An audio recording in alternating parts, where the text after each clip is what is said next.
A alegria é grande poder retornar, estar com os irmãos depois desse tempo que nós tivemos afastados. Eu trouxe uma apresentação aí, que o meu amigo ali vai colocar. Eu gostaria de dizer que nós estamos no Alto Vale do Ribeira, que é a região com menor IDH do estado de São Paulo e uma das menores do Brasil, trabalhando em 3 frentes: plantação de igreja, discipulado, área social, projeto social com ONG, atendendo a 300 pessoas quase por dia, e também o empreendedorismo social, levando a transformação social e espiritual às pessoas com as quais nós temos contato, querendo transformar por completo a região do Alto Vale do Ribeira.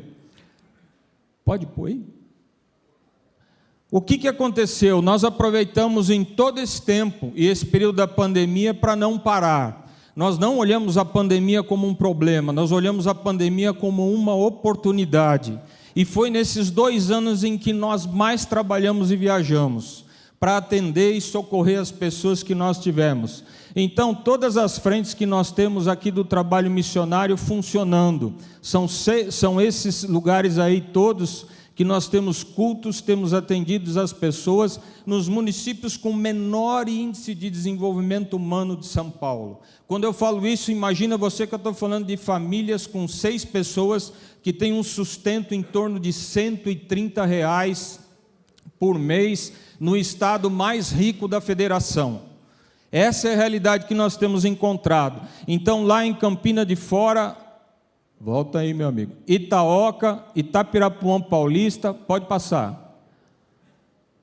Lajeado e Ribeira, nós desenvolvemos esse trabalho e as igrejas não pararam. E nós tivemos um aumento. Tanto é que nós incentivamos o discipulado e, principalmente nesse tempo de pandemia, nós batizamos. E batizamos bastante gente, graças a Deus. Pode ir para o outro, meu amigo.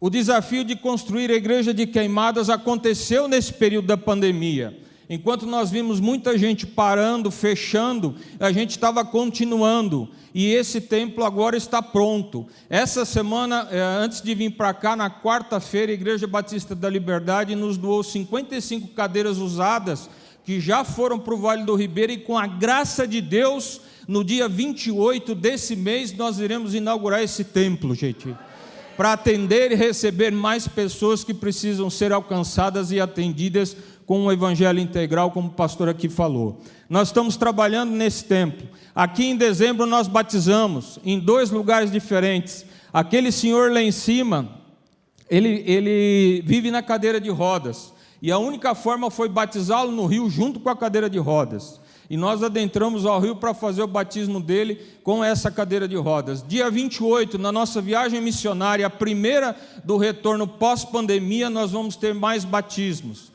Nós estamos esperando pelo menos mais 12 pessoas agora nesse retorno. E a ideia é que nós possamos fazer 4 batismos durante o ano, até chegarmos em dezembro. Esse é o nosso planejamento que nós estamos desenvolvendo lá no Vale do Ribeira.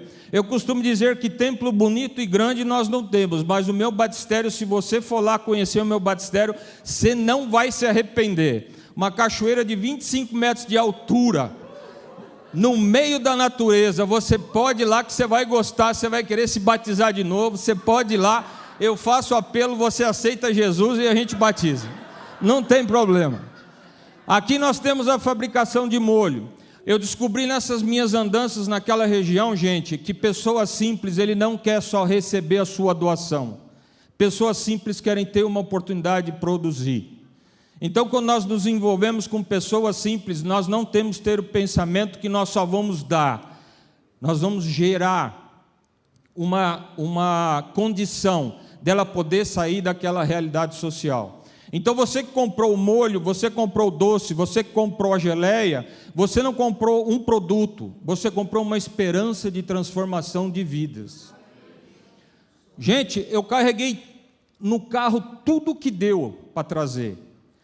Mas foi impressionante eu estar lá na cooperativa e depois de tudo carregado, as mulheres que produzem, sem ser cristãs ainda, nós estamos no processo de evangelização, elas me disseram assim: Marcelo, nós não sabemos orar como você, mas a gente está aqui em volta do carro e quer pedir a Deus que esse produto abençoe as pessoas que estão lá, que você consiga vender tudo, porque se você vender, nós vamos ter arroz e feijão no prato e a gente não vai pedir e depender da cesta básica que você quer dar. A gente vai ter condição de ter. Então você que comprou, muito obrigado por isso, e nós continuamos no nosso projeto. As realidades da pandemia que eu encontrei foram justamente essa. À medida em que você entra para dentro do mato, você começa a ver as realidades. E eu cheguei a andar 50, 60 quilômetros mata adentro e encontrei essas realidades. A geladeira não serve para nada. As casas das pessoas dentro do mato, nessas condições que você está vendo. E o Evangelho tem que entrar ali e fazer diferença. Como o pastor disse ali, nesses lugares eu encontrei Jesus, porque lá tinha uma pessoa precisando ser atendida. E essa é a diferença que nós como igreja vamos fazer. E essa é a diferença que eu e você temos que nos importar. Quando nós participamos de um encontro desse, ele não pode ser uma celebração simplesmente para nós nos orgulharmos de estar aqui. Nós temos que carregar as nossas baterias para fazer com que nós e também a nossa igreja sigamos para fazer a vontade de Deus. E é isso que importa. Isso que é a nossa responsabilidade. Olhar essas responsabilidades e ver isso doendo dentro de nós. Ter pessoas no estado mais rico da federação morrendo de fome, como nós encontramos, e tivemos que socorrer. E isso tem sido um grande desafio dos nossos dias. Próximo. Essa casa que você está vendo aqui do lado esquerdo, nessa foto menor, foi a 50 quilômetros do nosso projeto social. Essa é uma casa feita de embalagem de leite longa-vida. Aquela embalagem de leite que você abre para tomar o seu leite, lá é parede e teto de casa. Eu entrei dentro dessa casa, encontrei uma senhora de 70 anos, e eu falei de Jesus para ela, e ela virou para mim e disse: quem é esse? Ele mora lá em Apiaí?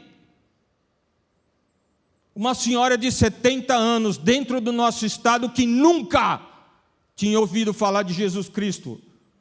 E a responsabilidade de pregar para ela é nossa. E isso tem que doer em nós.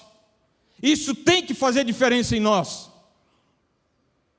Porque esse é o nosso papel, o nosso compromisso como igreja. E é aí que a gente faz diferença e cumpre aquilo que Deus quer. Próximo. Os projetos sociais da ONG. Nós estamos com quase 300 crianças lá precisando ser adotadas financeiramente, para que elas possam continuar estudando, possam continuar a estar lá. A quantidade de abuso infantil cresceu absurdamente. E a gente tem desenvolvido um projeto de atendimento e visitação às casas.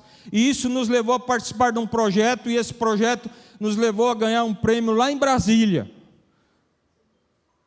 Grandes desafios nós temos. Projeto social andando. Aqui, milagres que aconteceram durante a pandemia. Nós vimos uma comunidade em Lajeado, uma comunidade de gente humilde, pobre, carente, mas que nós achamos um homem que vivia dentro de um resto de um carro. E aquela comunidade, para nossa surpresa, se reuniu e construiu uma casa para aquele homem.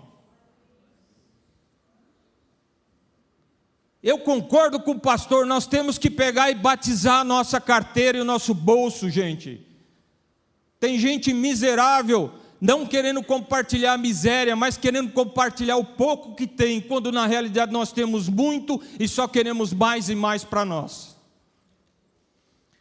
Aquela mulher ali, volta um pouquinho aí, meu irmão. Aquela mulher do lado direito ali, eu vou contar a história dela em outra ocasião. Agora nós vamos iniciar a campanha, eu quero visitar as igrejas, e eu quero contar a história dessa mulher de transformação lá na sua igreja. Então você entra em contato comigo que eu vou contar essa história dela lá. Próximo. O desafio de garantir os direitos da criança, nós temos trabalhado muito nessa questão. Aí é Jesus que a gente atende, quando a gente atende as crianças. Crianças que têm sido abusadas, crianças que vão trabalhar naquela região, crianças que são abandonadas, crianças que sofrem maus tratos, e nós acolhemos no projeto social, para levar a transformação de vida, serviço de fortalecimento e convivência, tentando harmonizar a situação da família, onde muitas vezes a gente olha e acha que não tem condição, mas Deus está agindo.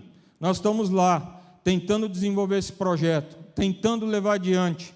E nós precisamos cada vez mais de irmãos para estarem junto com a gente. Próximo. Aí nós podemos ver também, nós continuamos, essas duas crianças que estavam lá na região, dentro de um espaço. Quando nós fomos visitar, quando a pandemia começou, essas crianças trabalhando, essas duas meninas. Elas estavam trabalhando.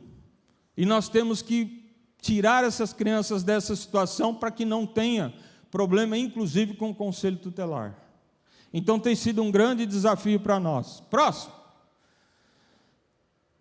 E mediante a tudo isso que a gente fez dentro do período da pandemia, gente, eu tive em julho de 2020, eu tive o privilégio de receber nas instalações do nosso projeto social 6 secretários de assistência social dos 6 municípios do Alto Vale do Ribeira e 4 prefeitos que vieram para buscar ajuda e apoio. Nós não pedimos nada para o poder público, nós atendemos e socorremos. E a partir daí nós tivemos o privilégio de participar de um edital do Ministério da Mulher, da Família, que estava sendo dirigido pela ministra Damares. E em meio a mais de 100 e poucos projetos, a gente teve o privilégio de ser considerado o 3º melhor projeto de socorro emergencial às crianças do Brasil. Lá, na região mais pobre e miserável, dá para a gente ser luz e chegar até o centro do poder do país e mostrar aquilo que a gente tem feito. A gente pode ser luz onde a gente está, e Deus vai nos levar até onde Ele quer. Tem um videozinho aí? Não, volta aí. O meu videozinho é o mais curto, viu, gente? Não é igual os videozinhos do pastor, não, hein? Põe som aí, meu amigo. A iniciativa SOS Vale teve origem diante do cenário emergencial provocado pela pandemia do Covid-19, a fim de socorrer as famílias do Alto Vale do Ribeira, região caracterizada pela vulnerabilidade social e trabalho infantil.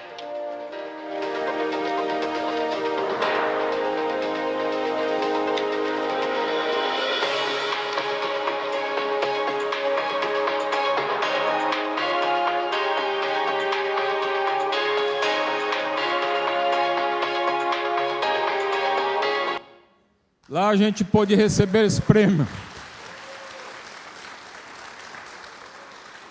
E esse prêmio não é porque eu faço, é porque Deus é misericordioso.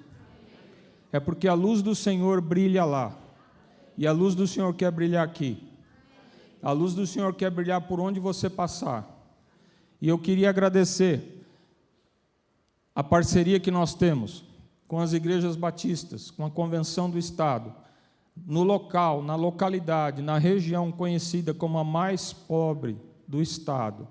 A luz do Senhor tem brilhado. E nós temos procurado fazer diferença, em nome também da Convenção e das igrejas batistas. Gente, nós estamos à disposição para visitar a sua igreja, para conversar. A gente vai ter mais um tempo. Se você quiser saber mais alguma coisa, também me procure. Que Deus abençoe vocês. Vida que brilha, Jesus.